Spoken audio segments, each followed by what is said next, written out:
Bonjour à tous, j'espère que vous allez excellemment bien. Aujourd'hui, on va parler cyclisme, on va parler d'une petite course gérée par Esso, un petit organisateur. Ça s'appelle le Tour de France. Première vidéo, on va dire, de cette grosse période Tour de France qui va nous emmener jusqu'à mi-août avec le Tour de France Femmes, avec la présentation tout simplement des grimpeurs, des meilleurs coureurs pour la montagne. Pour le général, on parlera bien entendu des favoris pour le général, également pour le maillot à pois et pour le maillot blanc, également du côté de cette vidéo de présentation du Tour de France. J'ai décidé de ne pas faire de départ fictif. Déjà par manque de temps avec l'euro, tout simplement, ça c'est un petit peu prévu. Mais on fera aussi un point, je pense vendredi, je vais essayer, un point sur la situation au niveau des points UCI, au niveau du maintien, pour voir un petit peu qui est en forme, qui est pas en forme. Et puis bien entendu, moi vendredi, je vais enregistrer la vidéo de présentation de l'étape numéro 1. Allez, n'hésitez pas à vous abonner à la chaîne, à réagir dans les commentaires, à mettre un pouce bleu, à partager la vidéo sur les réseaux sociaux, notamment auprès de vos proches si vous pensez que ça peut les intéresser. Dans les commentaires, n'hésitez pas à me donner vos favoris, ce que vous pensez de mon petit classement, un petit peu, des favoris pour le général. On fera la même vidéo du côté des sprinters pour le Tour de France. Si vous avez les moyens et que vous voulez soutenir mon travail, vous pouvez faire un super thanks et je remercie les gens qui le font. Rajoutez la petite cloche également, ça c'est très important, parce que comme ça vous allez être au courant des vidéos qui sortent, notamment sur le Tour de France. Alors je rappelle normalement les horaires pour le Tour de France, 7h, présentation de l'étape, et 21h, débrief de la journée, donc 7h comme ça. Si vous travaillez, si vous êtes dans le bus, avant d'aller à la plage, bim, avant de prendre votre petit-déj, vous êtes au courant de tout ce qui peut se passer sur cette étape. Avec beaucoup d'informations parce que j'ai notamment réussi à regarder les parcours sur VéloViewer. Donc en plus, il y a des grosses infos, notamment sur la qualité de la route à certains endroits et sur les passages qui peuvent être un petit peu techniques, notamment dans les descentes. Et puis, si vous voulez soutenir mon travail et que vous ne voulez pas forcément faire un super thank, vous essayez de cliquer le plus rapidement possible sur les miniatures, les notifications, parce que plus les vidéos, plus vous cliquez vite en fait sur une vidéo, plus cette vidéo est mise en avant par YouTube. Allez, on commence tout de suite avec cette présentation du Tour de France Montagne. On peut déjà dire du côté des leaders pour le général qu'on a quand même une énorme liste de départ. Je crois que j'ai lu une statistique sur le top 25 UCI, je crois qu'il manque que 3 noms. Et dans les 3 noms, le plus gros, c'est Marc Hirschi. Donc on a vraiment tous les leaders des classements qui sont présents. Tous les top coureurs des équipes quasiment sont là. Il y a assez peu en fait de gros absents sur ce Tour de France. Et ça, c'est quand même assez exceptionnel. Il va falloir s'en réjouir, surtout qu'on aurait pu avoir des doutes avec les Jeux Olympiques qui sont la semaine d'après. C'est sûr que c'est pas toujours facile à gérer. Surtout qu'il y aura quand même un voyage à faire. Alors, je ne sais pas si les courants enchaîneront directement Tour de France JO. Est-ce qu'ils rentreront chez eux? Mais même Tour de France JO, Monaco, Paris, parce que le parcours des Jeux, ça sera Paris. Donc c'est assez particulier également. Il y aura quand même des temps de trajet à prendre en compte. Donc voilà, très content parce qu'on a une belle liste de départ. Ce Tour de France donne envie. Peut-être aussi parce qu'on a eu un Giro qui sur le papier ne faisait pas vraiment rêver avec un parcours qui n'était pas très montagneux. Et ça y est, sur ce Tour de France-là, c'est un petit peu plus difficile. Et qu'on sait très bien que la Vuelta, c'est moins prestigieux que le Tour d'Italie, que le Tour de France. Donc c'est toujours plus compliqué d'attirer des grosses stars. Surtout que là, je pense que beaucoup de coureurs se disaient, bon, après les Jeux Olympiques, t'enchaînes quasiment la Vuelta, donc est-ce que j'aurai encore de l'énergie pour la Vuelta? Est-ce que je voudrais pas faire un peu de repos après cette période-là? Parce que certes, vous avez les coureurs qui font la route, vous avez les coureurs qui font le VTT, vous avez les coureurs qui font la piste également. Donc ça, il faut le prendre en compte. C'est vrai que c'est pas forcément facile d'organiser une saison olympique. Il y a des coureurs qui sont sur le qui-vive depuis très longtemps et qui ont cet objectif-là depuis 2 ou 3 ans. C'est pas toujours facile à gérer. Comme pour le Giro, j'ai divisé ma présentation de Tour de France de la même manière, que ce soit pour le général ou pour les sprints. Donc vous avez les favoris, les outsiders, vous avez les surprises, donc les coureurs qu'on n'attend peut-être pas forcément, mais qui pourraient faire une belle course. Les hommes invisibles, ceux que je ne crois pas qu'ils seront performants. c'est dans le titre, les hommes invisibles, et puis les équipes absentes, celles qui n'ont pas envoyé de leader ou qui n'ont pas envoyé de sprinter. Et puis on parlera donc en fin de vidéo du maillot à pois et du maillot blanc. Je vous parlerai peut-être même du règlement. Parce que j'ai le règlement, donc pour une fois j'ai téléchargé le règlement. Je suis pas à jour au niveau, je suis pas encore totalement prêt pour la présentation des étapes, mais j'ai beaucoup d'informations, voilà, de ce côté-là. Donc on parlera sinon réglementation en fin de vidéo aussi. Allez, on commence tout de suite avec mes favoris. Bien entendu, le premier favori de ce Tour de France, c'est Tadej Pogačar, le coureur de la UAE. Bah oui, hein, vainqueur du dernier Giro, qui optimisait sa saison pour pouvoir faire les deux grands tours. Hein, c'est vrai que ça, on l'a compris directement. Il a en fait très peu de jours de course dans les pattes. Hein. Tadej Pogačar, malgré un Giro, il est qu'à 31 jours de course, hein, parce qu'il avait vraiment essayé de courir le moins possible, vraiment de préparer ses objectifs, un peu comme un VTTiste. On peut le faire. Ou des mecs qui font de l'athlétisme, de sortir peu, mais d'avoir des sorties où les résultats sont là. Il a dominé le dernier Giro en remportant le classement de la montagne, le classement général, en remportant également 1, 2, 3, 4, 5, 6 étapes également sur cette même course, portant le maillot sur toutes les étapes, sauf lors de l'étape, sauf lors des deux premières. Donc voilà, il a été dominateur, impressionnant. Et donc là maintenant, objectif Tour de France pour Tadej Pogačar, avec une armada autour de lui extrêmement solide, bien plus solide presque que sur le dernier Tour d'Italie, même s'il manque Rafał Majka qui a été un homme important. Mais là, c'est de la Dream Team. Hein. Juan Ayuso, Almeida, Adam Yates, Pavel Sivakov, Marc Solé, Tim Wellens également présent. En fait, le moins bon grappeur, c'est Nils Politt. Mais on sait que Nils Politt, il serait important sur le plat également pour protéger, qu'il fera également le porteur d'eau. Nils Politt, c'est quand même la Dream Team. Là, on est sur une très, très grosse formation. À part Marc Hirschi, on va dire, dans cette formation. Et Majka, on a mis tout le monde. Domen Novak aussi, on pourrait dire. Mais on a mis les meilleurs. Les meilleurs. C'est pas compliqué. D'avoir un Juan Ayuso, un Almeida et un Adam Yates qui pourrait jouer le général dans d'autres formations. Là, il se retrouve à être coéquipier. Normalement, Pogačar, il doit tenir la route. Mais ce qui veut dire que Pogačar, il a la pression. Déjà parce qu'il s'est un peu auto-mis la pression avec ses différents propos. Notamment là, sa dernière sortie en date où il a dit « Je me sens encore plus en forme que je ne le pensais, je suis plus en forme que sur le Giro, j'ai vraiment bien bossé pendant le mois de juin. » Ça veut dire que tu mets la pression sur tes... Là, tu te dis un peu, je suis très fort, déjà j'ai dominé le Giro, je suis forcé de dominer, quoi, parce que je suis encore plus fort. Il a presque dit, je me suis jamais senti aussi bien. Donc il se met déjà un petit peu la pression. Forcément, quand tu as un collectif comme ça derrière, tu as une pression. Tu as la pression du résultat, parce que là, s'il fait 4e du Tour de France, avec cet effectif-là, forcément, il y aura de la remise en question. La presse va y mettre des doutes sur ses capacités à être performant dès qu'il y a une forte adversité. Donc, c'est pas simple. Et puis, il y a quand même une grosse interrogation autour de Pogačar. Comment il va enchaîner de grands tours? Comment il va tenir en 3e semaine?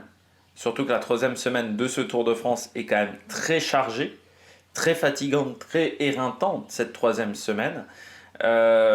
Et puis forcément il se met la pression parce qu'il sait que c'est peut-être l'année ou jamais vu que tous ses adversaires sont tombés. Donc ça c'est vrai que c'est la grande question du côté de Pogačar, c'est comment il va gérer cette pression là. Sur le Giro il s'en est très bien sorti, mais le Tour de France est quand même un cran dessus au niveau international, au niveau pression médiatique. Et puis cette 3e semaine, vous avez la fatigue physique, mais vous avez également la fatigue nerveuse, la fatigue mentale. Il est sur le qui-vive depuis quelques temps quand même. Tadej Pogačar, si on regarde bien, depuis Liège-Bastogne-Liège, il est vraiment concentré sur cet objectif Giro Tour de France. C'est-à-dire que ça fait depuis le 20 avril, parce que Liège c'était le 21, qu'il est vraiment concentré sur cet enchaînement de courses. La fin du tour, on sera quasiment le 20 juillet. Donc c'est-à-dire 3 mois sans avoir vraiment pris de vacances, sans avoir peut-être vu énormément ses proches, avec toujours cet objectif-là en tête, donc ce contrôle mental pour être toujours... enfin voilà, cette fatigue, parce que tous les jours, c'est votre objectif, l'échéance se rapproche. Il faudra voir comment il gère dans cette 3e semaine. Ça sera peut-être la difficulté pour Pogacar. Mais sinon, en temps normal, normalement, il est au-dessus. J'ai mis d'autres favoris, mais en gros, c'est lui l'archi-favori de la course. C'est lui l'archi-favori. Normalement, enfin voilà, si il a les mêmes jambes que sur le dernier Tour d'Italie, normalement, il ne doit pas y avoir de soucis pour Tadej Pogacar. Voilà, il faut bien se le mettre en tête. On poursuit. Deuxième favori, qui est quand même un petit peu en dessous, mais c'est quand même un peu plus qu'un outsider, on va dire favori pour le podium. Primoz Roglic, le coureur de la Bora. Primoz Roglic de la Bora Red Bull, de la Red Bull Bora, de la Red Bull Bora Hansgrohe. Je crois que c'est le nom complet avec le maillot qui a changé. C'est bien, avec toutes les équipes qui ont décidé de changer de maillot, notamment Alpecin, notamment Visma. Ça va être encore bien pour reconnaître tout le monde dans le peloton. Du côté de la Bora Hansgrohe, et bien entendu, on parle de Primoz Roglic parce que on parlait d'Armada pour UAE. C'est quand même pas mal autour de Primoz Roglic. On aura Vlasov, Jane Day pour la montagne, avec également Bob Jungels et Nico Dens. C'est quand même inférieur à la UAE, mais de toute manière, à Paris-Néo, je crois qu'il y a peu de structures qui sont en capacité de rivaliser vraiment avec UAE. Mais c'est quand même pas mal, surtout Vlasov, Jane, tu sais qu'en haute montagne, normalement, tu auras des coureurs avec toi qui sont en capacité de t'aider. Primoz Roglic, sa saison, elle est pas évidente. Il a remporté le Dauphiné, une nouvelle fois. Mais une dernière étape qui n'a pas été fantastique. On n'a pas fait le débrief sur la chaîne parce que j'ai pas eu le temps. Mais c'est vrai que cette dernière étape n'était pas fantastique. Ce Dauphiné, en termes d'opposition, n'était pas exceptionnel non plus. Il faut bien le dire, Remco Evenepoel n'était pas au top. On se retrouve à avoir des Derek Guy et des Lascano qui sont très performants. On peut quand même avoir des doutes sur leur niveau sur 3 semaines. Sur le Tour du Pays Basque, il est tombé et il avait quand même remporté le contre-la-montre à Irun où il avait été impressionnant sur ses 10 km. Notamment par rapport à du Vingegaard sur cette épreuve, par rapport à du Remco Evenepoel. Je rappelle qu'il avait mis quand même 15 secondes à Vingegaard sur 10 km. Alors certes, Vingegaard sur les chronocourses cette année, ça n'a pas été fou, mais il faut le prendre en compte pour Primoz Roglic, que c'est un coureur qui est très fort sur les chronos, ça a toujours sa qualité, et il s'est très bien adapté au matériel Specialized, ce qui aurait pu être un petit peu une interrogation du côté de Primoz. Et puis, on reste sur un coureur qui est extrêmement dur à battre.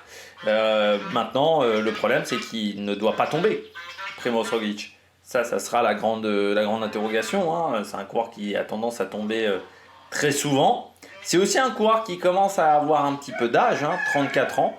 Donc ça aussi, au niveau de la récupération, ça peut avoir un impact. Mais ça peut être plus compliqué en 3e semaine. Après, normalement, il est prêt. C'est aussi un objectif qu'il a dans la tête depuis quelques temps, depuis qu'il est arrivé dans cette formation. Il sait qu'il a une équipe solide. Et il sait surtout qu'il a une équipe qui a son complet service, ce qui n'était pas forcément le cas quand il était chez Visma, où parfois il devait partager avec Crossbike ou ensuite avec Vingegaard. Mais la grande question, ça va être de ne pas tomber. L'étape des chemins blancs, forcément, il y aura de l'appréhension pour lui sur cette étape-là, parce que peut-être moins à l'aise sur un vélo que d'autres coureurs, notamment certains qui ont fait un petit peu de VTT dans leur jeunesse. Donc ça va être la grande interrogation pour Primoz Roglic, avec sa capacité à tenir en 3e semaine, parce que voilà, il a 34 ans. Mais bon, quand on voit ses Vuelta, ça allait plutôt pas trop mal en 3e semaine.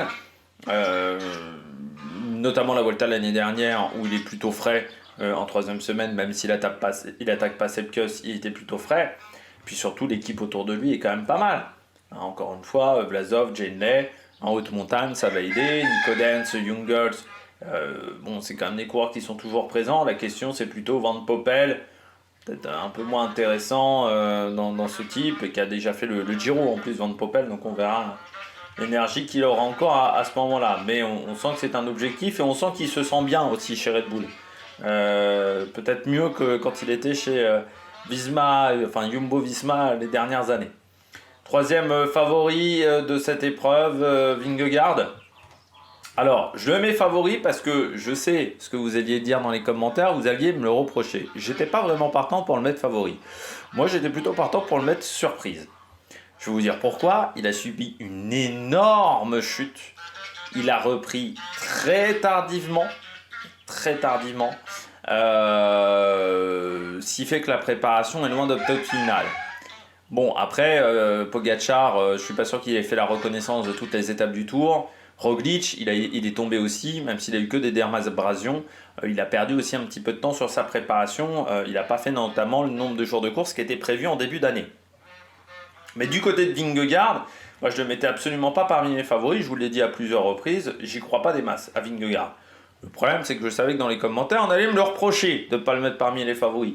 Mais encore une fois, il ne faut pas sous-estimer sa chute.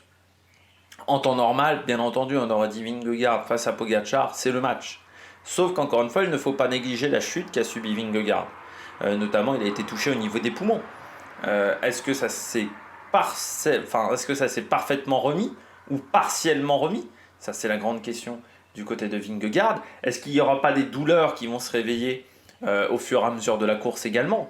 C'est-à-dire qu'il va bien démarrer, puis au bout d'une semaine de course, tu as une douleur à l'épaule qui se réveille, une douleur, je sais pas, à la hanche. Ça, c'est des questions qui peuvent se poser. Et on l'a vu avec plein de coureurs. Revenir sur le Tour de France, après avoir subi une grosse chute dans l'année, c'est pas toujours simple.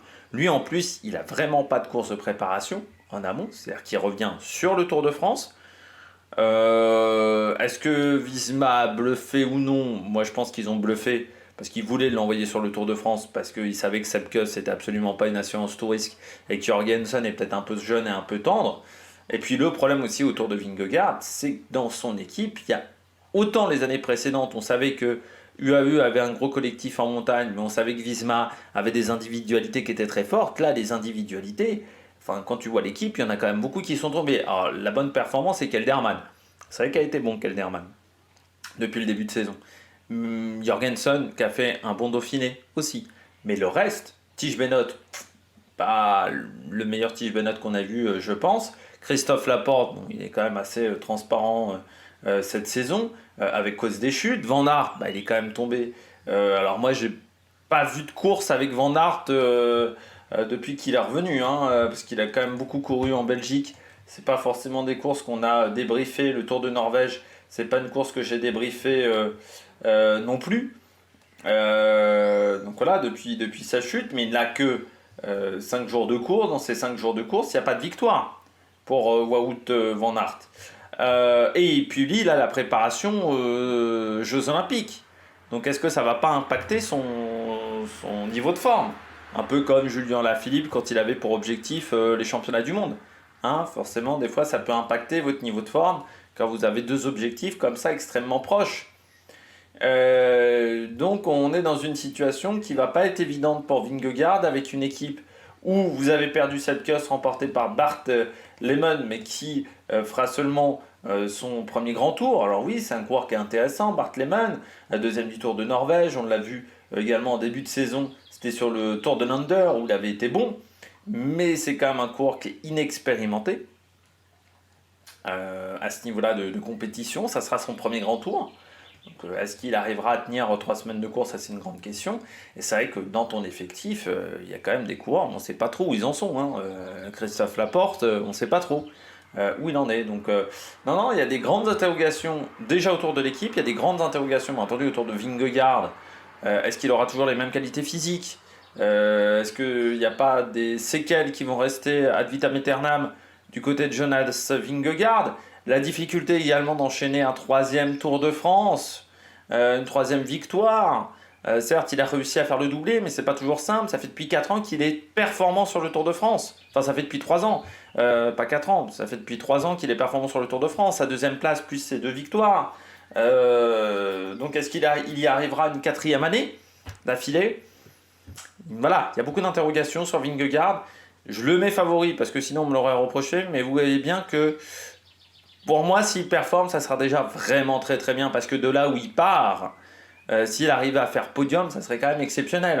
On parle d'une énorme blessure qu'il a subie, d'une énorme chute. Donc ça va pas être évident pour lui de revenir au top niveau. On continue à égrener les coureurs pour le général de ce prochain Tour de France et on attaque les outsiders et on commence avec Ineos. Parce qu'en fait, j'ai décidé de mettre tout Ineos parce que quand vous regardez l'effectif, vous avez quand même du mal à savoir quelle va être la hiérarchie, ce qui pour moi va poser un problème parce qu'on sait que du côté d'Ineos, on n'a plus Nicolas Portal pour vraiment gérer les égos. Quand on regarde l'effectif, Pidcock, Thomas, Rodriguez, Kwiatkowski, Ben Turner, Castroviero, Bernal de plus, on distingue quand même 4 coureurs qui peuvent jouer le général. Parmi ces 4 coureurs, c'est Geraint Thomas qui l'a fait sur le dernier Giro, mais on peut se dire quand même qu'enchaîner Giro et Tour pour Geraint Thomas, il sera là peut-être plus en tant qu'équipier qu'en tant que leader. Mais vous avez Carlos Rodriguez, Pidcock, Bernal. Ces 3-là n'ont fait que le Tour de France. On gère comment les égos de ces 3 coureurs? Egan Bernal, ancien vainqueur du Tour de France. Thomas Pidcock, jeune aux dents longues. Carlos Rodriguez, celui qui a sauvé la maison l'année dernière. Tu fais comment? Et vainqueur d'une étape sur le Tour de France, en plus d'avoir fait top 5. Et qui s'en est toujours sorti sur ses grands tours, jusqu'à maintenant. Comment qu'on fait? C'est vraiment une situation qui est loin d'être facile, là, hein. Pour cette formation. Oui, je me dis, qui va réussir à s'en sortir là? Carlos Rodriguez, donc quand même vainqueur de la dernière étape du Dauphiné, ce qui montre que voilà, il a fini plutôt en très grande forme. Ouais, on est dans une situation qui va pas être facile. J'ai du mal à savoir qui va être véritablement le leader dans cette formation. Et ce qui pour moi va poser un problème parce que, imaginons Pidcock est en difficulté. Est-ce que Egan Bernal l'attendra? Est-ce que Carlos Rodriguez l'attendra? Pas sûr. À l'inverse, Pidcock est en difficulté. À l'inverse, Egan Bernal est en difficulté. Est-ce que Rodriguez attendra? Est-ce que Pidcock l'attendra? Ce qui fait qu'au bout d'un moment, tu vas peut-être te retrouver à avoir 3 leaders, mais qui vont jouer 5, 6, 7, ou 4, 5, 6, mais aucun ne va se sacrifier pour l'autre, un peu comme la Groupama FDJ, sur le dernier championnat de France. Et c'est là où la situation va vraiment pas être évidente à gérer pour cette formation, donc il va falloir vraiment être bon du côté d'Ineos Grenadiers. Parce que là, pour le moment, c'est loin d'être évident pour cette équipe. Ouais, je me pose vraiment des interrogations. Qui vraiment va se sacrifier pour l'autre? Et moi, je pense que ça va être un problème. Pour le moment, si je devais désigner un leader, je mettrais Carlos Rodriguez. Je mettrais en co-leader Thomas Pidcock. Je mettrais donc en 3 Egan Bernal. Pourquoi je mettrais Egan Bernal en 3? Parce que j'ai l'impression quand même que depuis sa blessure, il arrive à être performant 2-3 jours d'affilée, mais c'est un peu plus compliqué sur une semaine complète. Mais ça, ce n'est que mon avis. Donc on va voir comment ça va se passer. C'est vrai qu'au départ, je crois qu'Egan Bernal était quand même plutôt prévu sur la Vuelta. Donc ça va peut-être aussi changer la donne, mais maintenant la Vuelta n'est plus indiquée dans son programme. Mais oui, c'est une grosse interrogation. Est-ce que Rodriguez, ça ne sera pas l'objectif Vuelta aussi? Moi, je pense que l'objectif est Tour de France. Mais... Parce que Bernal a fait quand même 4e du dernier Tour de Suisse. Hein, donc c'est pareil que Carlos Rodriguez, hein, en regardant bien. Donc c'est... Ouais, il y a une grande réflexion. Moi, je mettrais Rodriguez. Après, derrière, entre Pidcock et Bernal, j'ai du mal à savoir qui je mettrais en leader, en co-leader. Et ça veut dire que déjà, tu t'amènes avec 2 leaders. UAE, ils viennent avec un leader. Enfin, Adam Yates est quand même équipier de Pogačar. Pareil avec Roglic, Vlasov est équipier de Roglic. Là, Bernal n'est pas équipier. C'est un co-leader. Donc c'est là où la situation va être difficile à gérer, je trouve, du côté d'Ineos. Autre coureur outsider, Ciccone. Le problème de Ciccone, c'est le chrono. Bon, j'ai envie de dire qu'il n'y a qu'un chrono tout plat sur ce Tour de France.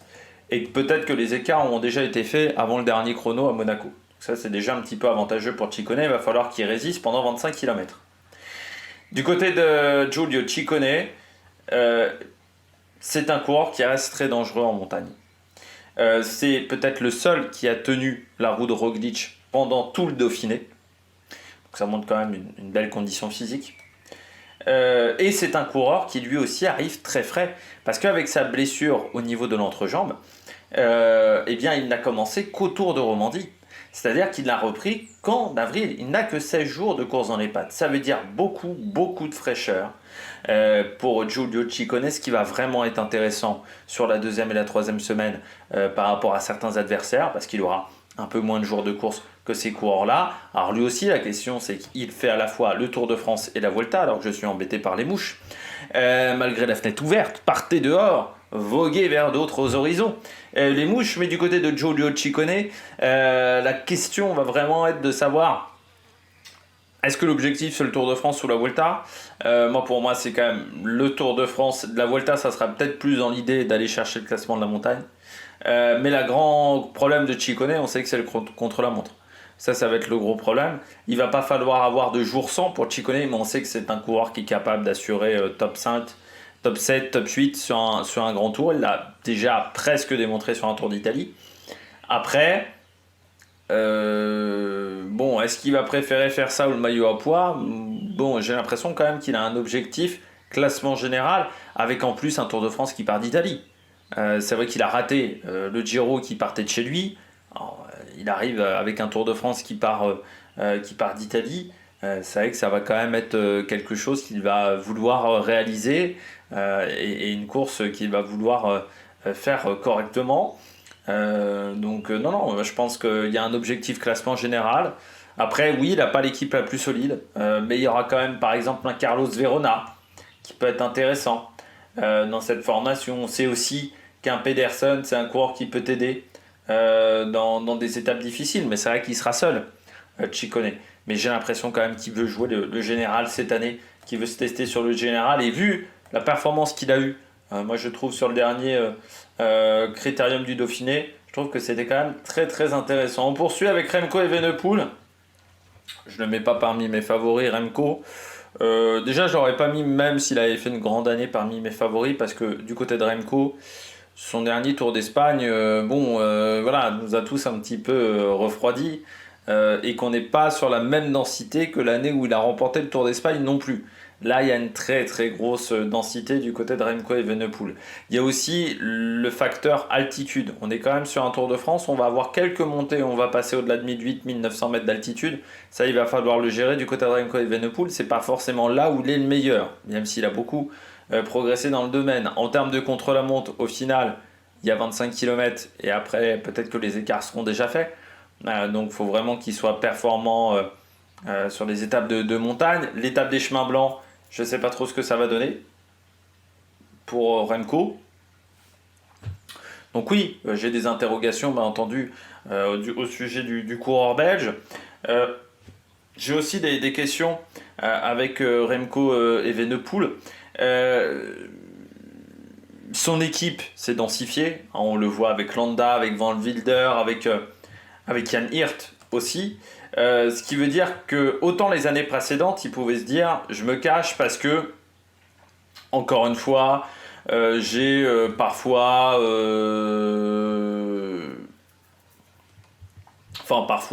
j'ai du mal avec mes équipes qui sont pas suffisamment fortes. Voilà, mon équipe est pas suffisamment solide. Là, à part Julien Lafilippe, en gros, on a mis les meilleurs grimpeurs de l'équipe. Vous avez Landa, Van Wilder, Vervaeke, Hirt. Donc vous avez du lourd. Après, c'est vrai qu'on peut se poser la question pourquoi on n'a pas mis Tim Merlier. Je pense qu'on aurait pu mettre Tim Merlier dans cette formation avec un demi-train. Après, ça a été un choix de l'équipe Soudal Quickstep. Mais du côté de Remco Evenepoel, là, il n'y aura pas trop d'excuses.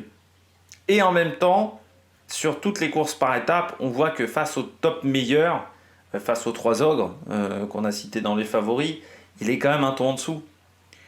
Oui, il arrive à gérer Pogacar sur des classiques d'un jour, mais pas sur des courses par étapes. Pareil avec Roglic, pareil avec Vingegaard. C'est peut-être là où va être le problème. Et puis encore une fois, son dernier grand tour, certes, il a bien réussi à se rattraper sur son Tour d'Espagne, mais il partait pour le général. Et il n'a pas réussi à gagner le général. Son Giro en 2010, son Giro s'est arrêté au bout de 10 jours également. Donc pour le moment, quand on regarde tous les grands tours auxquels il a participé, Remco Evenepoel, il en a réussi qu'un seul, véritablement, qui était une grande réussite au niveau du classement général. C'est sa Volta qu'il a gagné. Le premier Giro n'était pas une grande réussite, après il revenait d'une grosse blessure. Le deuxième Giro, bon, ça a été compliqué aussi. Le Tour d'Espagne, le deuxième, bon, bah, même s'il s'est bien récupéré sur les étapes de montagne, il a quand même eu un énorme planté. Donc on va voir ce que ça va donner sur ce Tour de France. Il connaît assez peu la France aussi et les routes françaises. Et je pense que cette année sur le Tour de France, il faut quand même avoir une petite connaissance du terrain, parce qu'on va passer dans des coins où on ne va pas forcément toujours, je pense dans le coin de Mâcon, par exemple, en Bourgogne, toute cette région qui est assez peu utilisée par le Tour de France. Donc c'est pas forcément des régions qu'on utilise beaucoup. Il y aura bien entendu le centre. Là, c'est encore moins souvent. Mais il y a des coins où il faut connaître un peu le terrain pour pas se faire avoir. Et ça, je ne sais pas s'il aura la maîtrise du terrain, même quand Evenepoel aussi. Donc, c'est des petites interrogations que j'ai sur le coureur belge. Après, pour moi, s'il fait top 5, c'est déjà très bien, Remco Evenepoel. Ça sera déjà un très bon résultat. Ça ne sera pas une déception. Mais je ne le mets pas parmi mes favoris parce que je ne le vois pas être mieux que 4 ou 5. Voilà. Ce qui est déjà très bien. Mais au-dessus, c'est quand même du très très haut niveau. Et aller chercher le podium, pour aller chercher le podium, il faudra battre du Rodriguez. Il faudra battre également Roglic, Vingegaard, Pogacar.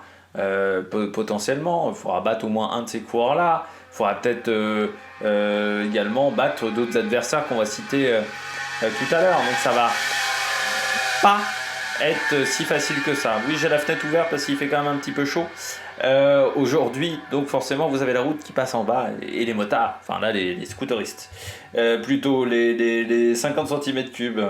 Ça fait toujours autant de bruit, 50 cm3 en passant. On passe à Félix Gall. Je le mets parmi mes outsiders parce que s'il a le niveau de l'année dernière, Félix Gall, il sera très solide. Qu'à la différence de l'année dernière, il est le leader désigné et c'est vrai qu'en 2023, on se souvient que ses premiers jours sur le Tour de France, c'est là où il perd le plus de temps. Ensuite, en montagne, c'est le 4e homme. Donc, c'est vrai que potentiellement, Félix Gall peut réussir à faire un grand Tour de France. Le souci, bien entendu, c'est le contre-la-montre. Il va perdre au moins 3 minutes.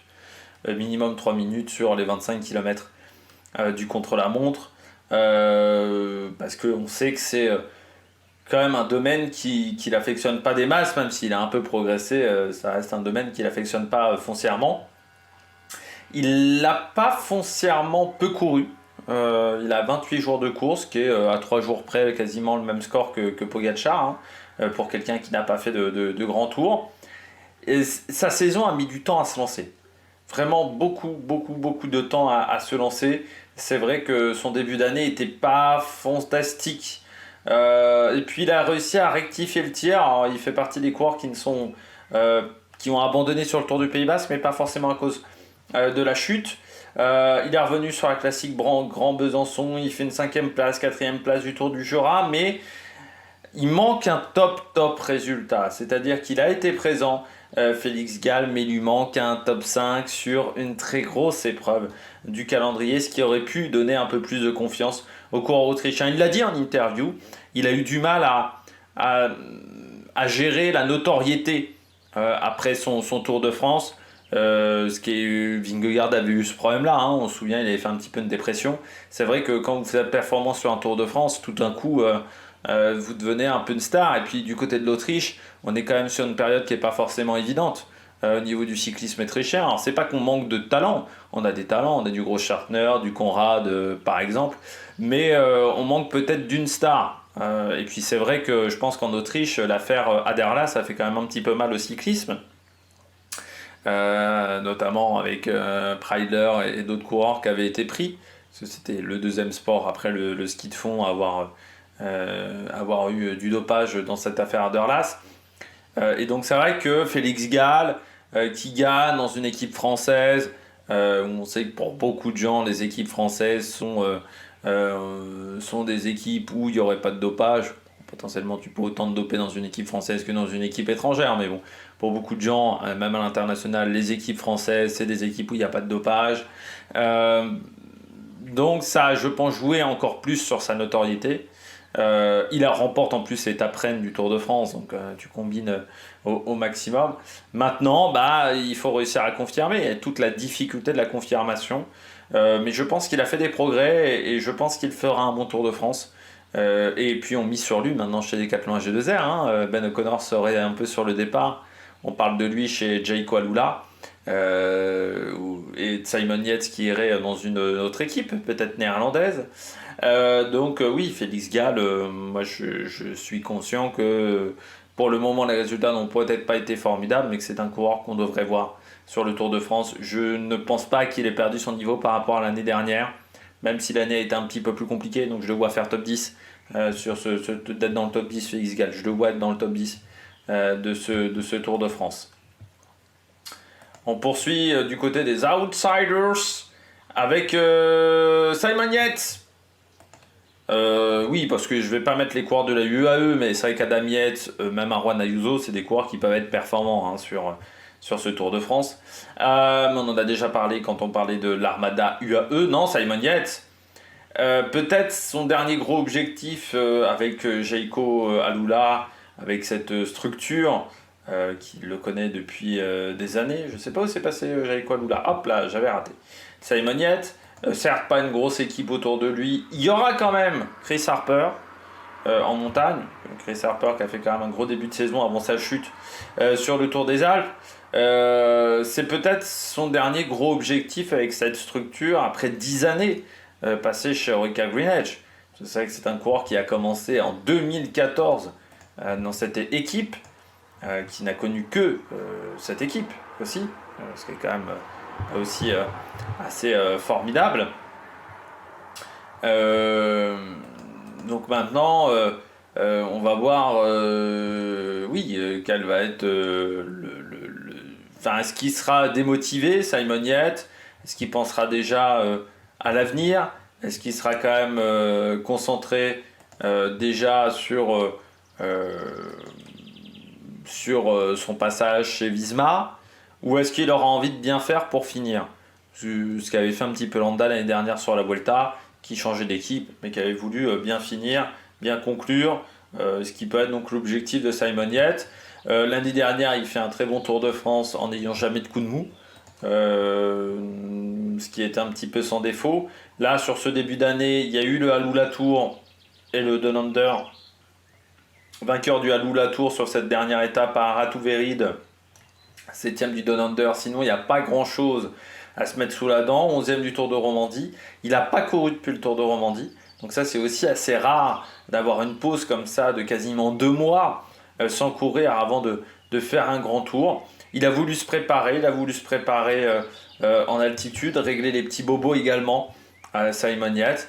C'est le dernier objectif, je pense, de sa période Jayco Alula. Moi, je pense qu'il veut rendre à cette équipe ce qu'elle lui a apporté. Et je pense qu'il veut montrer à tout le monde qu'il a encore la capacité de très bien jouer sur les grands tours. Donc ça ne m'étonnerait pas qu'il ait vraiment envie d'être performant et de vouloir tenir la cadence sur ces 3 semaines de compétition. On poursuit et on termine du côté des outsiders avec Enric Mas. Je le mets parmi les outsiders parce qu'on ne peut pas le mettre parmi les surprises. C'est-à-dire que si Enric Mas fait top 10, on ne le met pas parmi non plus les hommes invisibles parce que je pense que pas que Enric Mas, un coureur dans le top 10, on puisse dire c'est un coureur homme invisible. Et pour moi, Enric Mas, il va être dans le top 10. Je serais surpris qu'il ne soit pas dans le top 10 du prochain Tour de France. Surtout qu'il a une histoire à régler avec le Tour de France. L'année dernière, on ne peut pas dire que ça s'était extrêmement bien passé pour lui. Mais c'est vrai qu'Enric Mas, ça fait depuis quelques temps, on se dit il n'y a plus forcément de progression en montagne du côté d'Enric Mas. Parce qu'il a 29 ans aussi, hein, donc il n'est pas si jeune que ça, Enric Mas, parce que en fait, il est arrivé très tôt chez Quick-Step, mais chez Quick-Step, on ne misait pas forcément vraiment sur lui. C'est vrai, il faut bien le dire. Chez Movistar, il y a eu du bon, il y a eu du moins bon. Il y a eu du bon sur la Vuelta, mais il y a eu du moins bon sur d'autres courses. Donc c'est vrai que ça a été pas forcément si évident que ça à gérer. Mais du côté d'Henrik Mas, oui, il y a un objectif forcément top 10. Il y a un objectif avec la Movistar. Il veut doubler avec la Vuelta. On sait que la Vuelta, il sera plus en forme, ça c'est clair et net. Mais la Vuelta n'est que 3 semaines d'écart avec la fin du Tour de France. Donc c'est un peu plus facile à gérer que l'année dernière où vous aviez une grosse semaine de plus entre ces deux épreuves. Du côté de Henrik Mas, bah moi j'attends une grande course. En fait, ça fait depuis quelques temps où c'est vrai que les résultats sont... Enfin voilà, ces deux derniers grands tours, sur le Tour d'Espagne il fait sixième, mais on ne le voit pas forcément. Abandon sur le dernier Tour de France. Alors oui, à sa Vuelta où il fait un très bon résultat. C'est quasiment que sur la Vuelta où pour le moment il a obtenu des bons résultats. Après on voit que sur le Tour de France il a déjà fait sixième. C'était en 2021. Il avait fait cinquième du général en 2020, derrière du beau monde. Aussi cette année-là, Henrik Mas. En 2019, il avait été un petit peu plus en difficulté. Mais on sait que c'est un coureur qui est talentueux, qui avait fait deuxième derrière Simon Yates, même en 2018 sur le Tour d'Espagne. Une année où Thibaut Pinot fait sixième de cette épreuve. Mais je sais pas, Henrik Mas, je ne le vois pas faire mieux que 5 ou 6 actuellement. Je ne le vois pas non plus faire moins que 11-12 au général. Donc je ne le voyais pas me le mettre dans les favoris parce que c'est pas le cas. Il n'est pas non plus parmi les hommes invisibles. Donc pour moi, voilà, il fait partie des outsiders. Mais on sait très bien que pour la gagne, ça risque quand même d'être extrêmement compliqué pour Henrik Mas. Il faudra un petit peu un miracle. L'équipe, on a eu pire du côté de la Movistar. Certes, on vient également aussi avec Gaviria et Aramburu, mais on a quand même Formolo, on a Lascano qui a fait un bon Dauphiné, on a aussi Javier Romo, donc c'est pas si mal, voilà, du côté de la Movistar. Je m'attendais presque à un petit peu pire du côté de cette formation espagnole. Allez, on regarde tout de suite la suite avec les grosses surprises de ce Tour de France. On poursuit dans ce Tour de France et dans cette présentation des favoris du Tour de France et grosses surprises comme je l'ai dit précédemment. On commence avec Jorgensen. Eh bien oui, parce que, bon, Vingegaard, c'est pas assurance tout risque cette année, hein, vous avez bien compris, je suis pessimiste envers Vingegaard. Et si la grosse surprise, c'était Jorgensen. Un petit peu comme Vingegaard il y a quelques années, vous vous souvenez, Roglic tombe en début de Tour de France, Roglic est obligé d'abandonner, et là, un petit jeune, danois, je dirais pas arrivant de nulle part, mais pas loin, après une demi-saison très forte, arrive sur le Tour de France et finit deuxième. Et celle-là, on ne l'avait pas vu venir. Est-ce que la grosse surprise, ça serait pas Jorgensen? Je dis pas deuxième, mais imaginons un Jorgensen qui soit quatrième et cinquième avec un Vingegaard qui n'arrive pas à finir le Tour de France ou qui soit hors du coup pendant tout le Tour de France.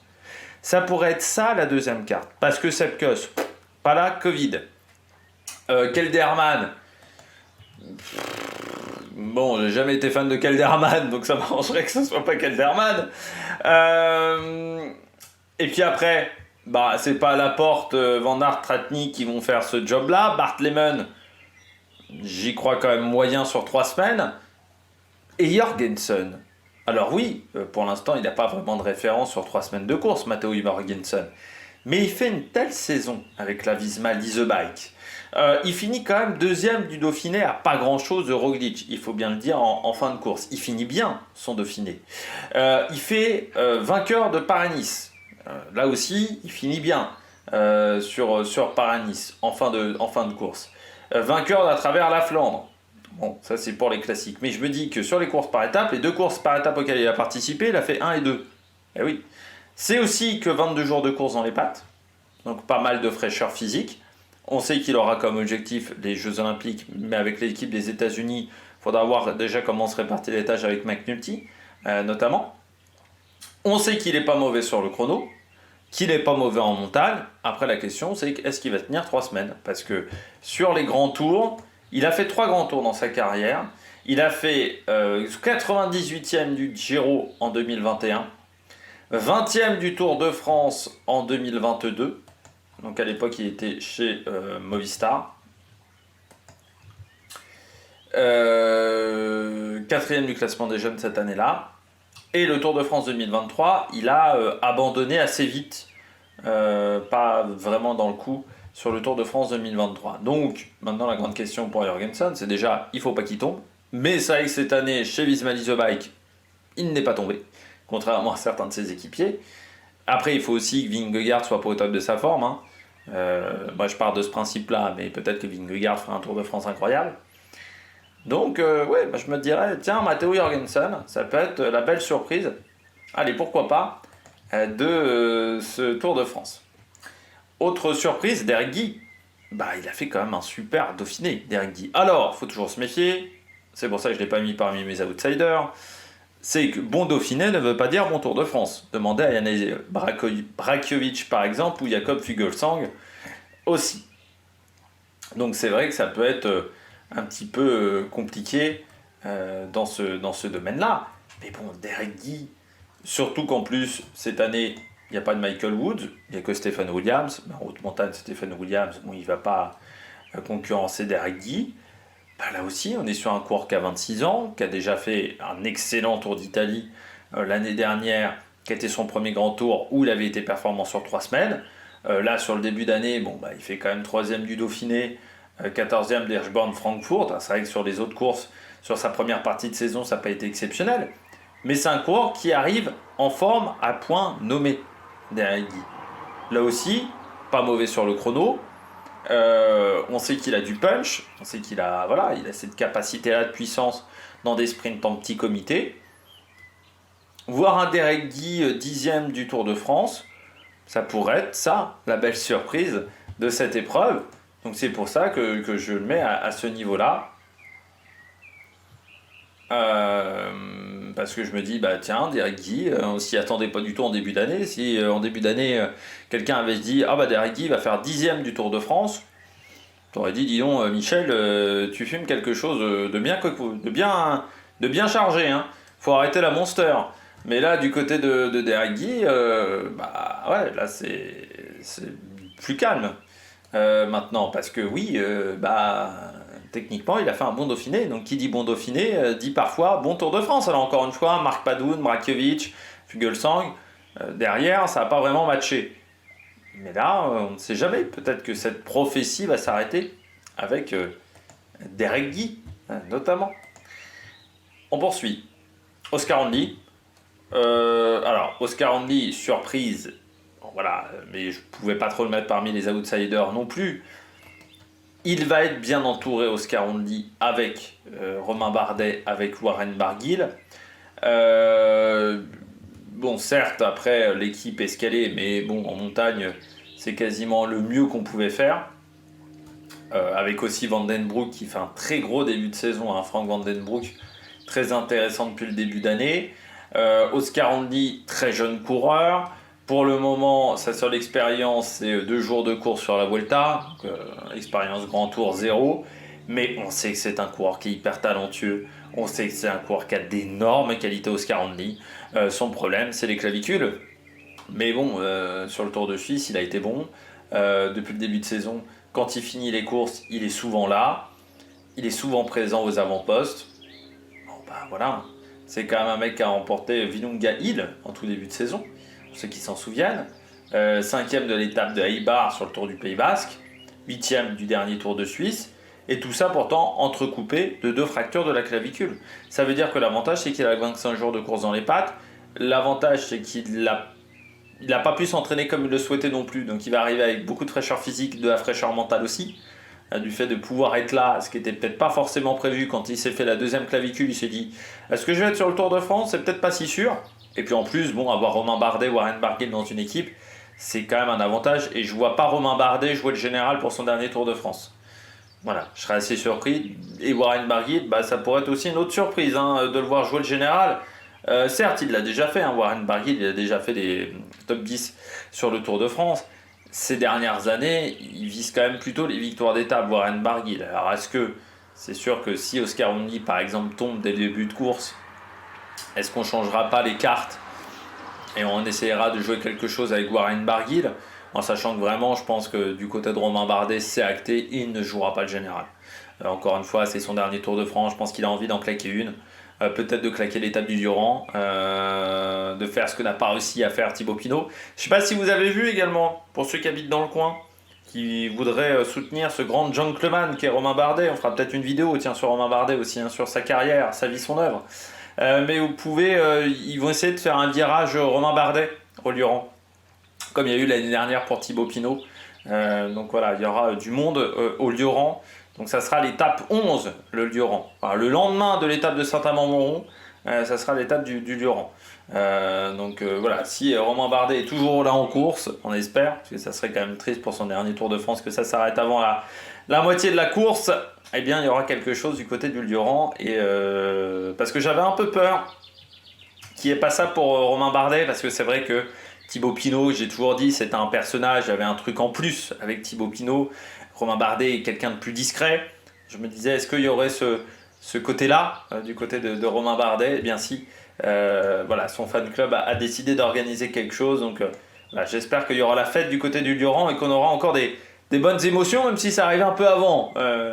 Au niveau du Tour de France, ça serait un bel hommage pour le dernier tour de Romain Bardet qui, je rappelle, arrêtera sa carrière l'année prochaine sur le Dauphiné et puis ensuite fera du gravel pour la fin pour arrêter en 2025 les championnats du monde de gravel qui auront lieu du côté de Nice. Peut-être qu'on fera un débrief des championnats du monde de gravel, je ne sais pas. Ça sera encore dans 1 an et demi. Donc oui, j'ai dit Warren Barguil, on ne sait jamais. Lascano aussi, c'est un peu comme Derek Guy, mon Dauphiné pour lui aussi. Henrik Mas qui serait pas dans une grande journée, eh bien pourquoi pas, Ouyar Lascano, 24 ans, ancien champion d'Espagne, désormais sur route, qui est chez Movistar depuis 3 ans, qui est en fin de contrat. Oui, faire top 10 sur le Tour de France, ça c'est bien pour renouveler un contrat. Ça c'est la bonne idée, tu vois, pour augmenter les sous-sous, pour avoir plus de sous-sous dans la poche. C'est plutôt la bonne idée, donc oui, on verra après un bon Dauphiné. Où il prend la 9e place, c'est un coureur qui est polyvalent, mais on voit du côté des coureurs polyvalents, Jorgensen est très bon sur les courses par étapes, donc est-ce que ça va pas être la bonne force de Lascano, lui aussi comme Derek Guy, bon dans les sprints en petit comité, donc ça permet aussi de pourquoi pas avoir le punch pour passer d'un groupe à un autre. Vous savez, quand vous êtes en difficulté, pouvoir faire peut-être 300, 400 mètres vraiment à fond avec votre punch, ça peut vous aider à basculer dans le bon groupe. Donc ça sera peut-être la bonne solution pour Lascano. Et puis oui, moi je vais le suivre. Voilà, Ouyar Lascano sur ce prochain Tour de France. On poursuit parmi les autres surprises, Gaudu. Ah ouais, pour moi Gaudu, ça serait une surprise s'il est performant cette année. Il est un peu transparent quand même, Gaudu, depuis le début d'année. Hein. Plus la Covid en plus au moment des championnats de France, ça c'est sûr que c'est pas la bonne idée. Mais il est un peu transparent en fait, David Gaudu. Il est transparent. Voilà, je n'ai pas grand chose à dire. Hein. Il fait 15e du Dauphiné. Alors oui, c'est mieux que l'année dernière, mais c'est quand même pas foufou. 14e du Tour de Romandie, c'est pas foufou non plus. Vainqueur du Tour du Jura cycliste. Sur Paris-Nice, il a abandonné. Sur Grand Camino, il était loin du compte aussi. Voilà, c'est un coureur qui est quand même pas exceptionnel depuis le début d'année. David Gaudu, c'est un coureur qui est quand même en grande difficulté pour le moment. Donc on va voir ce que ça va donner sur ce Tour de France, mais c'est vrai que je suis pas très rassuré en ce moment par la situation physique de David Gaudu. Donc on va voir pour le coureur de 27 ans. Il est un peu à la croisée des chemins quand même, David Gaudu, parce qu'aujourd'hui c'est le leader incontournable et incontesté de la Groupama FDJ, mais est-ce que ça sera encore le cas s'il se plante par exemple sur ce Tour de France? Ça c'est la grande question. Est-ce qu'il va réussir à retrouver une énergie incroyable et réussir à faire top 5? Est-ce qu'il le relancerait dans sa carrière, ce qui lui donnerait un second souffle? Ça c'est des grandes questions qu'on peut se poser. On voit par contre que du côté de la Groupama on fait all-in, on fait tapis. Hein. C'est-à-dire qu'on met tous les meilleurs coureurs. C'est-à-dire que même si Gaudu est pas bon, de toute manière on aura des victoires d'étape. On essaiera les victoires d'étape avec Grégoire, avec Martinez. Moi je me dis que le fait que Martinez vienne sur ce Tour de France, qui n'était pas prévu à la base, normalement c'était la Vuelta qui était prévue. Il y a deux solutions. Soit c'est qu'on est vraiment pas confiant pour David Gaudu dans sa capacité à être performant sur ce Tour de France et qu'on s'est dit faut qu'on mette notre deuxième meilleur grimpeur dans l'équipe techniquement Lémy Martinez est le deuxième meilleur grimpeur de l'équipe, soit il reste chez Groupama FDJ, et ça a été l'une des conditions sine qua non pour rester à la Groupama FDJ, c'est de faire le Tour de France et d'avoir un grand statut sur ce Tour de France. Je ne sais pas, mais on peut toujours envisager la possibilité. Qu'il y aurait eu un renouvellement de dernière minute, que Groupama aurait mis la pression à Marc Magnon en disant tu renouvelles Lémy Martinez. Lémy Martinez il dit je veux bien rester Marc, mais je fais le Tour de France. C'est peut-être ça. Il y a peut-être des trucs en coulisses comme ça. On peut imaginer. Donc, parce que je me dis quand même de base c'était absolument pas prévu. Dans sa programmation de saison en plus c'était pas prévu non plus. Parce que sur le Tour de Suisse, on a quand même eu l'impression, on en avait parlé quelques fois, que c'était plutôt un coureur qui était sur la fin d'un cycle de travail. Donc de le voir aller sur ce Tour de France, j'ai été assez surpris. Mais bon, ça pourrait être les deux possibilités. Du côté de la Groupama FDJ, une sorte de chantage autour du contrat et l'obligation de faire le Tour de France, du côté de Lémy Martinez. Ou tout simplement Marc Madiot s'est dit on est vraiment dans une situation qui est compliquée, si on n'a pas de résultat sur ce Tour de France, déjà que l'année dernière c'était pas fameux, voilà, au niveau du sponsor il va commencer à gueuler, donc c'est peut-être la situation du côté de la Groupama FDJ, donc on verra, mais oui, je suis pas très rassurant pour David Gaudu, vous l'avez bien compris, du côté des Français en général pour ce prochain Tour de France.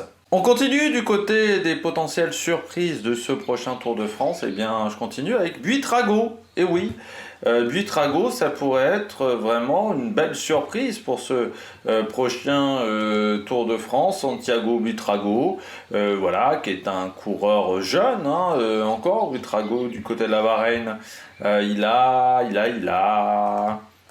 Hop, Buitrago, il a quel âge? Il a 24 ans, donc il va faire son premier Tour de France, mais déjà 6e grand tour pour lui, ce qui est très intéressant.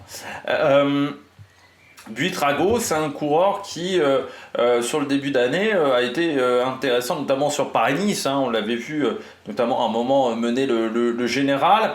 Derrière 11e du Tour du Pays Basque, c'est vrai que c'était déjà un petit peu moins bien, parce que sur le Tour du Pays Basque, on a eu quand même beaucoup d'abandons, beaucoup de chutes. 5e de la Flèche Wallonne, c'est vrai qu'il a des qualités naturelles de puncher. Et puis 11e du dernier critérium du Dauphiné. Je me dis qu'il a l'expérience sur les grands tours, désormais, il sait comment gérer un grand tour. Il a déjà fait 10e de la Vuelta l'année dernière, 13e du Giro aussi.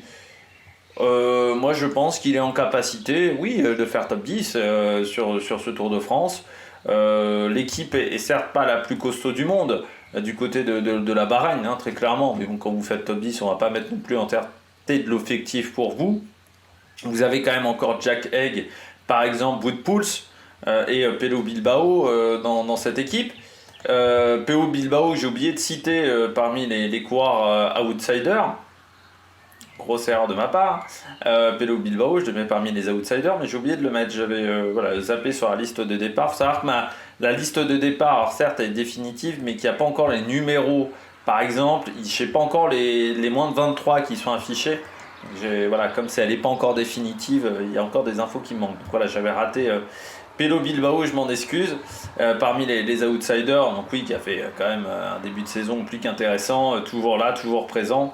Lui aussi, 3e de l'UAE Tour, par exemple. Donc on sait que c'est un coureur sur lequel il faudra compter, parce que sur les grands tours, maintenant, Pello Bilbao, c'est un coureur qui compte. Ses 3 dernières sorties sur des grands tours, c'est à chaque fois top 10.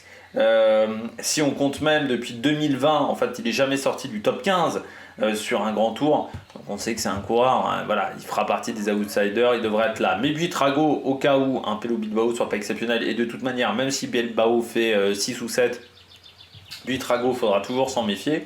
C'est un coureur qui peut être intéressant, et puis c'est un coureur qui est éligible encore pour le maillot blanc normalement. 26 septembre 99, donc c'est un coureur sur lequel on peut aussi voir une belle bagarre. Ils ont déjà remporté le maillot blanc sur le dernier Tour d'Italie, ils pourraient refaire la même sur le Tour de France. Du côté des surprises, je termine avec Ilan Van Wilder. Imaginons un Remco Evenepoel pas exceptionnel. Certes, vous avez Landa, Ça, c'est clair et net, c'est une possibilité. Mais vous avez également la possibilité, Ilan Van Wilder, le jeune coureur belge qui est toujours... Alors, qui est moins performant cette année que l'année dernière. Ça, je le conçois. Mais qu'on a vu quand même 4e du Tour de Romandie. Il a fait également 4e de l'UAE Tour. Sur 3 semaines, il a souvent eu un rôle d'équipier, mais le fameux Tour d'Italie, où ils sont plus que 3, il finit quand même 12e. Donc c'est un coureur qui a déjà fait un bon résultat. Et imaginons un Remco Evenepoel qui passe encore à travers. Je suis pas sûr qu'Ilan Van Wilder fasse partie des coureurs qui l'attendent. Voilà, parce que j'ai l'impression quand même que Van Wilder, à un moment, il veut commencer à jouer sa carte. Voilà, il sait qu'il a 24 ans. Il sait que c'est un coureur qui veut commencer à montrer son niveau, quoi. Et qui veut surtout ne plus être dans l'ombre, en fait, tout simplement, de son leader. C'est ça son envie pour le moment à Van Wilder. Et là, il sait que c'est peut-être l'opportunité pour lui. Imaginons un Remco Evenepoel qui soit pas bien sur le Tour de France. Voilà, Van Wilder, on sait que c'est un coureur qui peut être dangereux. Sur 3 semaines, on sait que c'est un coureur qui a une bonne pointe de vitesse, qui a déjà remporté des courses par étapes. Alors certes, c'était des courses, le Tour d'Allemagne, pas forcément la plus grande course par étape du monde, mais ça reste une course par étape. Puis on sait que c'est un coureur, oui, qui a envie de montrer, qui a beaucoup d'énergie et qui a surtout envie de montrer que c'est pas seulement le faire valoir de Remco Evenepoel. Ça, je crois que c'est à prendre en compte. Hop, dégage les mouches au-dessus de ma caméra. J'ai une invention de mouches, mais comme il a commencé à faire chaud il y a 2 jours, voilà, elles se sont réveillées, elles se sont toutes reproduites en même temps. Les œufs ont commencé à éclore au même moment, donc elles ont décidé de m'envahir. Avant, j'en avais 2-3, et là, elles sont apparues quand j'ai commencé à enregistrer les premières vidéos ce matin. Je les buterai à la tapette à mouches avant le Tour de France. Ou peut-être que d'ici le Tour de France, les températures se seront légèrement calmées. On passe aux hommes invisibles. Du côté des hommes invisibles, mon premier c'est Lutsenko. Moi, sa programmation de saison, j'ai du mal à la comprendre, Lutsenko. Il se retrouve sur le Tour d'Italie un petit peu à la dernière minute. C'était pas vraiment prévu. Bon, il fait pas un mauvais Tour d'Italie. Derrière, je me disais, bon, il a fait le Tour d'Italie, on le reverra pas avant le Tour de France. Ils lui mettent le Tour des Suisses dans les pattes. Il n'a pas été du tout dans le coup sur le Tour de Suisse. Donc j'étais assez surpris même de le voir sur le Tour de Suisse. Je m'étais dit, là il a quand même 30 jours de course dans les pattes, c'est suffisant pour moi. On lui met un Tour de Suisse, il n'est pas bon sur le Tour de Suisse. Voilà. Bon, il a été vraiment dans l'ombre. On ne l'a pas vu sur cette semaine de course. Donc je me dis, quel est son objectif sur le Tour de France? Son objectif, est-ce que c'est d'aller chercher le général, d'aller chercher des victoires d'étape? C'est difficile à dire. Mais je ne suis pas réellement convaincu que du côté de Alexei Lutsenko, on soit hyper concentré, qu'on a un objectif majeur au niveau du classement général. Après, du côté d'Astana, le problème c'est que si c'est pas lui qui fait le classement général, il n'y en a aucun autre qui le fera. Et qu'en plus, Cavendish, c'est pas non plus assurance tout risque. Donc au niveau des points UCI, alors est-ce que c'est encore l'objectif, les points UCI, parce qu'on commence à avoir quand même des sacrés doutes du côté d'Astana. On nous dit même qu'ils essaieraient de revendre leur licence à un consortium chinois qui serait peut-être en mesure de racheter. Je me méfie un petit peu parce que le cyclisme et les projets chinois, on en a déjà eu quelques-uns. Je rappelle que UAE, avant que ça devienne UAE, quand la lampe près était à vendre, normalement ça aurait dû être acheté par un groupe chinois. La lampe près, ça s'est pas fait à la dernière minute. Heureusement qu'il y a UAE qui a sauvé la structure parce que sinon c'était mal embarqué. Et ça fait depuis plusieurs années du côté de la Chine, on nous dit qu'il y a des projets qui se lancent. Pour le moment, c'est des projets qui restent en continental. On ne peut pas dire qu'il y ait des résultats qui seront exceptionnels. Vous n'avez déjà pas de coureur chinois en World Tour, par exemple. Et pourtant, on a poussé pour avoir des Chinois en World Tour. Je me rappelle notamment du coureur chinois chez Argos, qui était pas très bon, il faut bien le dire. Je sais plus comment il s'appelait, qui n'est pas resté longtemps même chez Argos, mais les 2 ans, il a fait le Tour de France notamment. C'était le premier Chinois à faire un Tour de France. Je crois qu'il a fini en lanterne rouge, il était tout le temps lâché, genre à 60 bornes de l'arrivée. Je me demande comment il finissait dans les délais. C'était presque un miracle. Et du côté de Lutsenko, je me pose quand même des grosses questions parce qu'il abandonne le Tour de Romandie, on le met sur le Tour d'Italie, il abandonne le Tour d'Italie. Pour le moment, depuis le début de saison, la seule course par étape qu'il n'a pas abandonnée, c'est le Tour de Colombie, le Tour des Abruzzes. c'est quand même pas excellent. Excellent. Puis je vois pas Fedorov jouer le général du côté d'Astana. Par exemple, il y a vraiment. Ouais, Terrada, mais bon. Il n'a pas fait un mauvais Dauphiné, Terrada, mais il est tombé aussi. C'est pas assurance touriste pour une équipe qui n'a peut-être plus forcément de vélo pour l'année prochaine. Le sponsor, on ne sait plus s'il veut pas vendre et ne plus rester. J'ai l'impression que le Kazakhstan et le cyclisme, c'est plus la grande histoire d'amour comme ça pouvait l'être il y a une quinzaine d'années. Deuxième homme invisible, Carapaz et Paulet, j'irais chez EF. Oui, c'est deux coureurs qui pourraient jouer le général. Carapaz, il a déjà joué le général sur le Tour de France, sur d'autres épreuves également, sur le Tour d'Italie. Sauf que là, on a quand même l'impression que du côté de Carapaz, déjà que l'année est pas simple à gérer parce que je pense qu'il voulait défendre son titre de champion olympique et que bon, il défend pas son titre de champion olympique. Il s'attendait à avoir une qualification presque d'office. Il n'a pas la qualification d'office. C'est Narvaez qui la récupère. Comme il n'y a pas de place dédiée aux champions en titre, il ne peut pas participer à cette épreuve. Vu que l'Équateur n'a qu'une place pour les Jeux Olympiques. Et puis quand on regarde véritablement les résultats, bon, il y a une 7ème place sur le Tour de Romandie avec une victoire d'étape. Le Tour de Suisse, il abandonne. Liège-Bastogne-Liège, bon, sur les classiques ardennaises, il est au-delà de la 10ème place. Tirreno-Adriatico, il abandonne sur chute. Strade Bianche 70e. Bon, il y a eu le Tour de Colombie où il prend la 2ème place, mais vraiment le Tour de Colombie, bon, c'est pas un très haut niveau. Au départ de cette course, on sent qu'ils sont là vraiment pour faire du kilomètre. Donc pour le moment, Carapaz, on ne peut pas dire qu'on soit vraiment rassuré sur sa condition physique. Et je pense que chez EF, l'objectif est surtout d'aller chercher des victoires d'étape plutôt que d'aller chercher le général. Et puis Nelson Poles, l'année n'est pas simple, il a repris aussi très tardivement. Nelson Poles, ça a été compliqué pour le coureur américain. Donc là aussi, on peut se dire que l'année va peut-être être...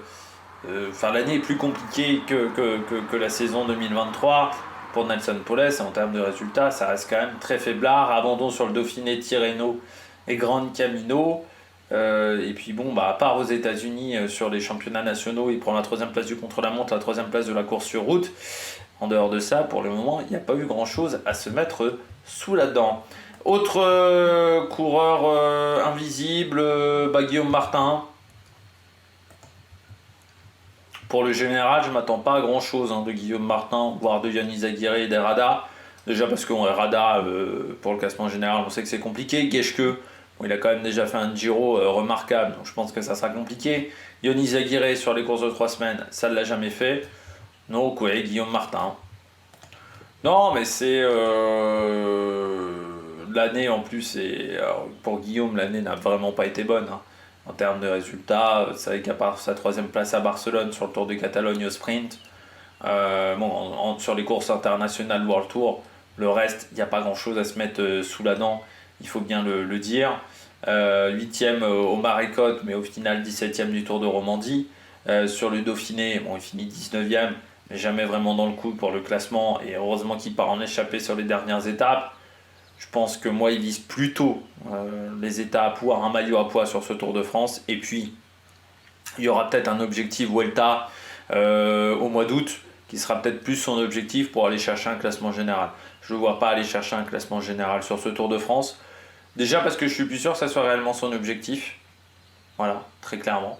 Et c'est un coureur qui est en fin de contrat aussi, Guillaume Martin. Et on nous parlait d'Intermarché, par exemple, dans les potentiels, dans les équipes où il pouvait aller. C'est aussi un coureur qui pourrait peut-être être équipier pour un leader, peut-être, dans une plus grosse structure. Je pense que c'est un coureur, oui, qui... je suis pas sûr qu'il reste chez Cofidis. Voilà. Parce que déjà chez Cofidis, tu commences à avoir... Enfin voilà, tu as du monde du côté du sprint. Donc si tu veux garder Zinglé, tu peux peut-être pas garder Guillaume Martin. Il y a déjà en termes de budget. Puis j'ai l'impression que il a un peu fait son temps dans cette formation, quoi. Et je suis pas sûr que Cédric Vasseur veuille le garder à tout prix. Donc j'ai l'impression que du côté de Cofidis, voilà, on n'est pas contre le laisser partir. Après la grande question c'est aller où.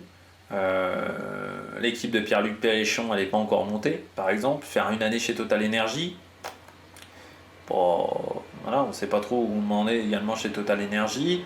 Bon, après, c'est d'aller dans des équipes de deuxième division, ce qui peut être une possibilité, hein. Par exemple chez Q36.5, mais ça veut dire ne pas être forcément assuré de faire un grand tour. Donc c'est une question qui peut se poser pour Guillaume Martin, c'est où aller à la place de Cofidis en ayant quand même un statut de leader. C'est ça l'objectif également pour Guillaume Martin, c'est d'avoir un statut de leader, hein, dans une formation. Donc on verra, mais c'est vrai que pour le moment on ne sait pas trop quel sera l'avenir de Guillaume Martin, alias le philosophe.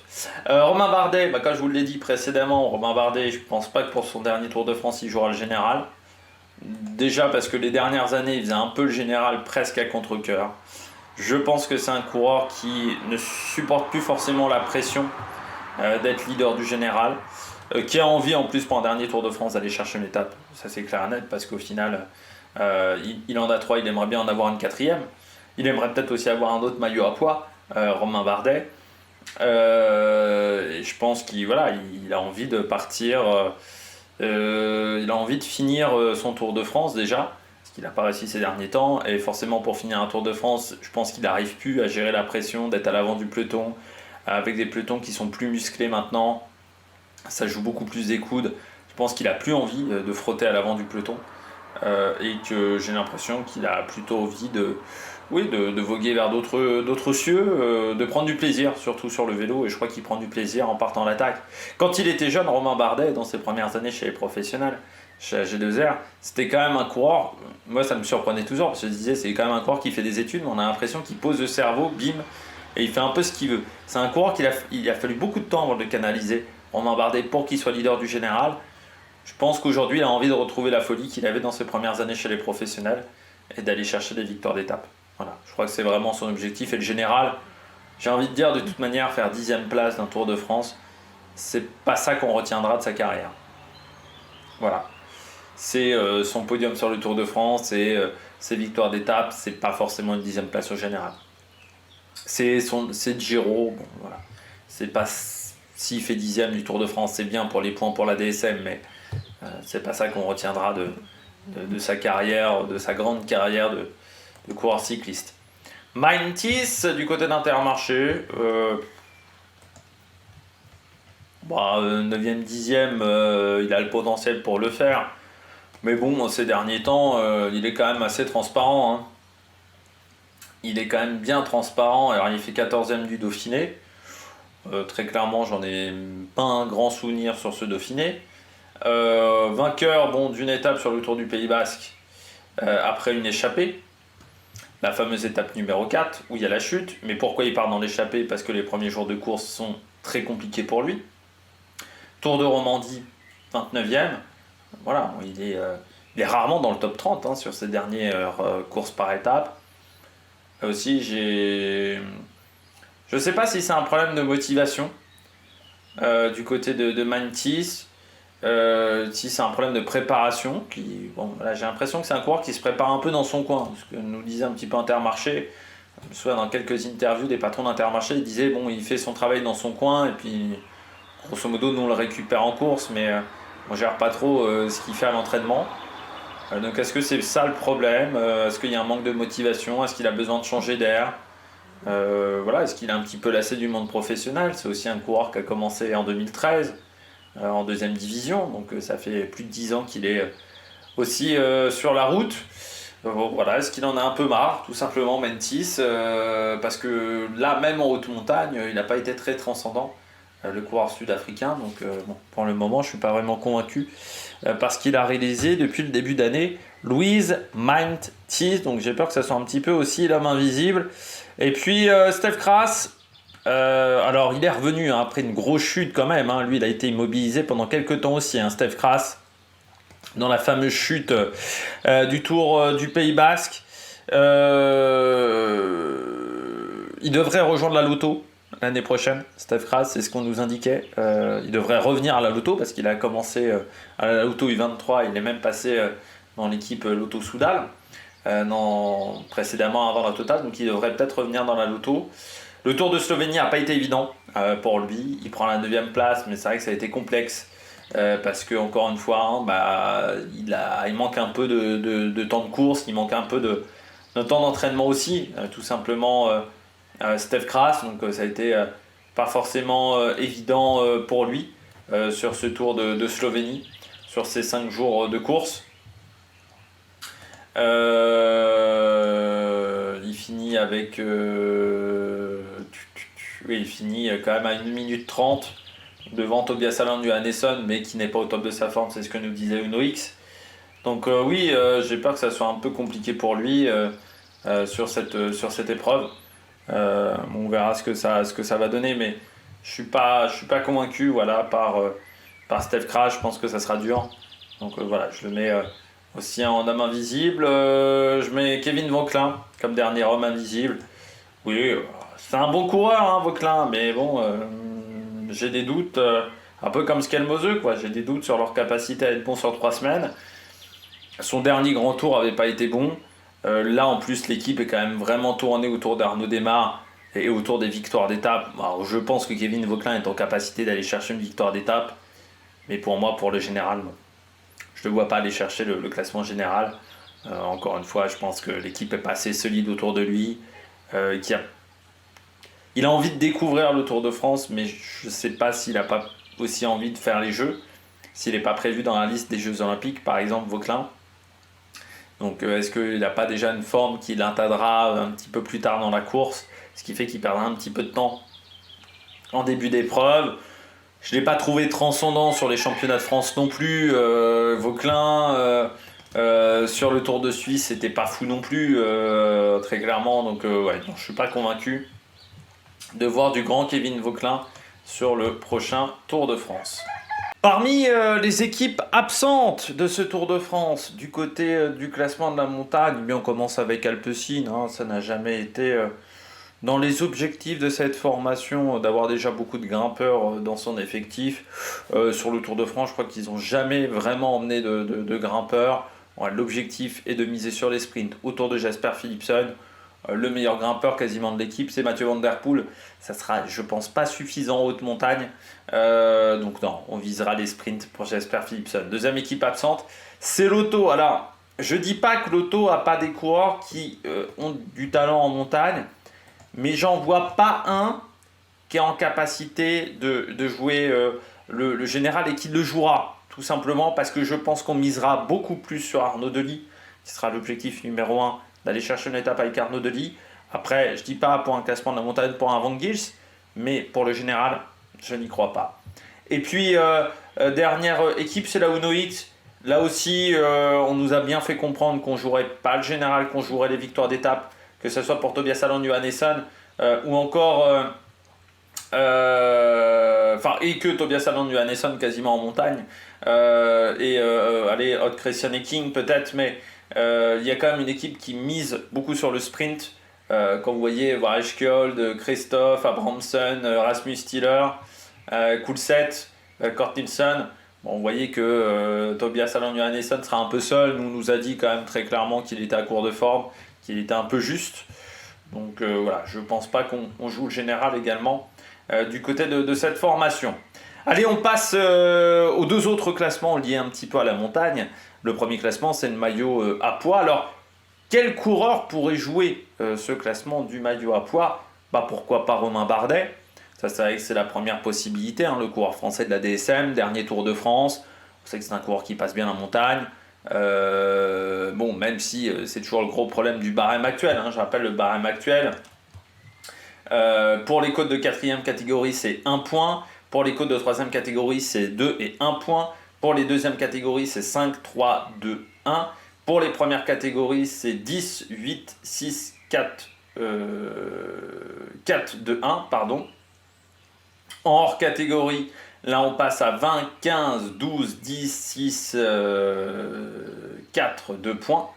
Voilà, entre le premier et le 8e. Et on rappelle que le sommet le plus haut de ce Tour de France, ça sera la Bonnette. Et donc ça sera hors catégorie compte double. Donc ça vaudra 40 points au sommet de la bonnette. Donc autant vous dire que c'est vrai que si vous n'êtes pas suffisamment bon en montagne, c'est quasiment impossible. Et qu'il va falloir surtout être très performant au niveau du classement général. C'est le problème de ce barème.